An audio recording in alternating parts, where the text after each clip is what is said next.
All right, and we're back with Adobe Spark today. And Adobe Spark is another one that is very similar to Google Photos. The only difference is that it's a little bit, I like more visual, I think it's a little more visually pleasing.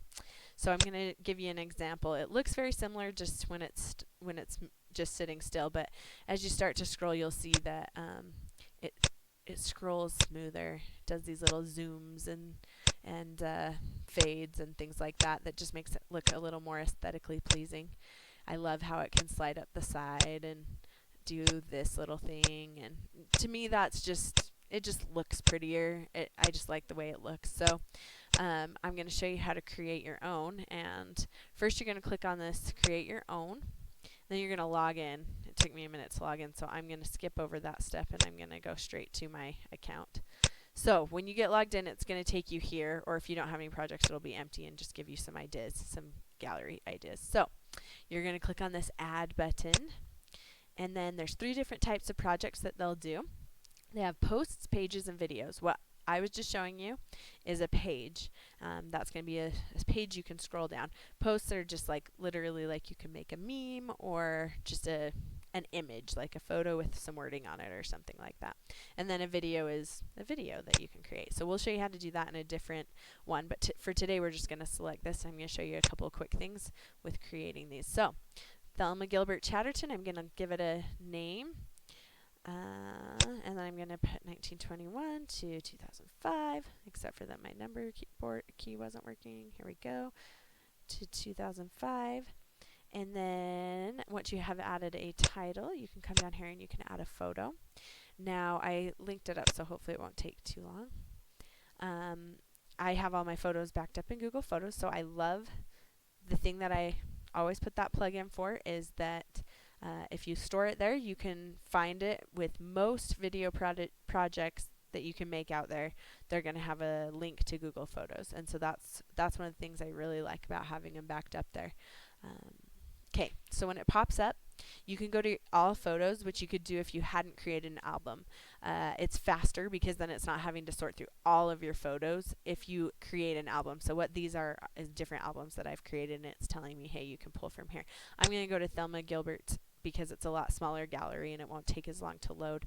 So you can see here's the pictures that I used. So if I hadn't taken the time to make it really pretty in Google Photos, this is great because I could have still put them into that album that I showed you how to make, but they're right here ready to be grabbed. So I'm going to click on this picture because that's what I'd like in the background here for it to just kind of be pretty and scroll as we come here.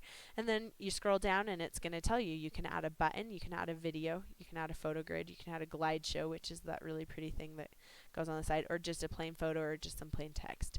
So let's add some text really quick.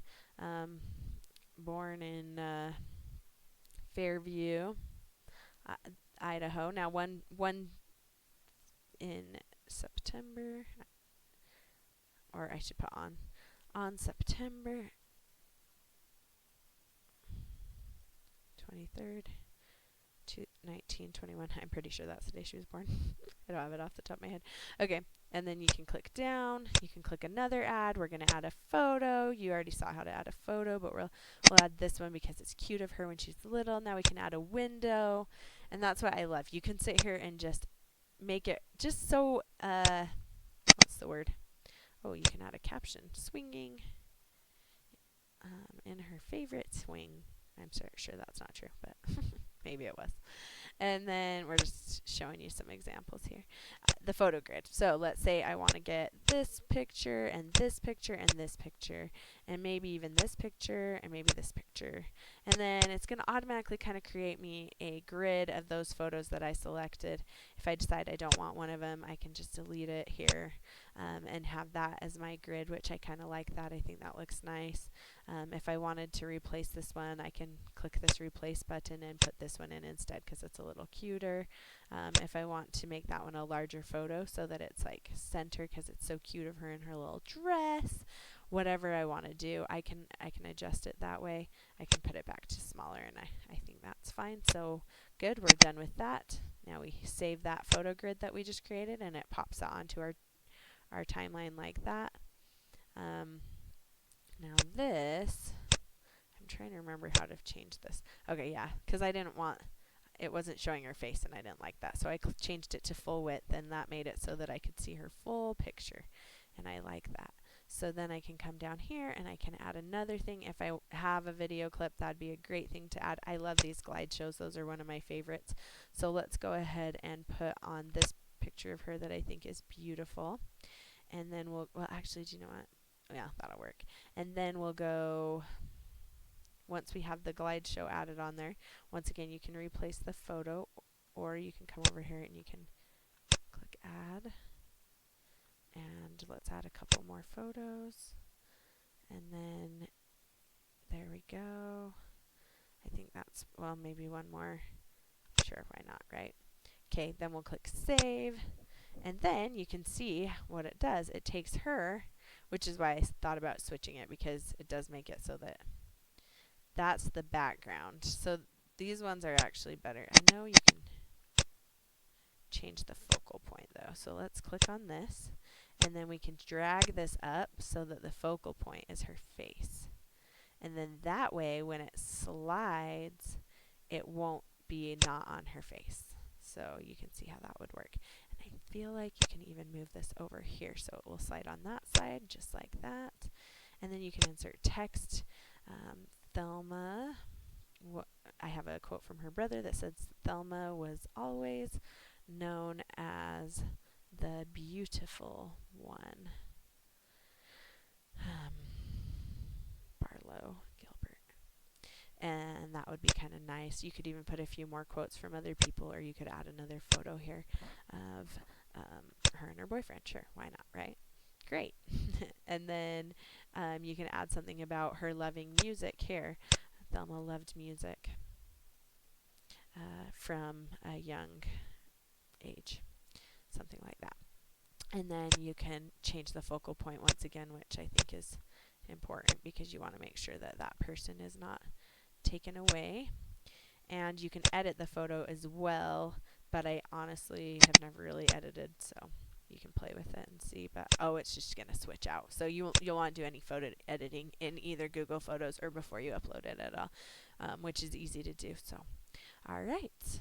That is how that would work. Like this one, obviously the focal point needs to be changed to up here on that beautiful face. I love her. She is my favorite.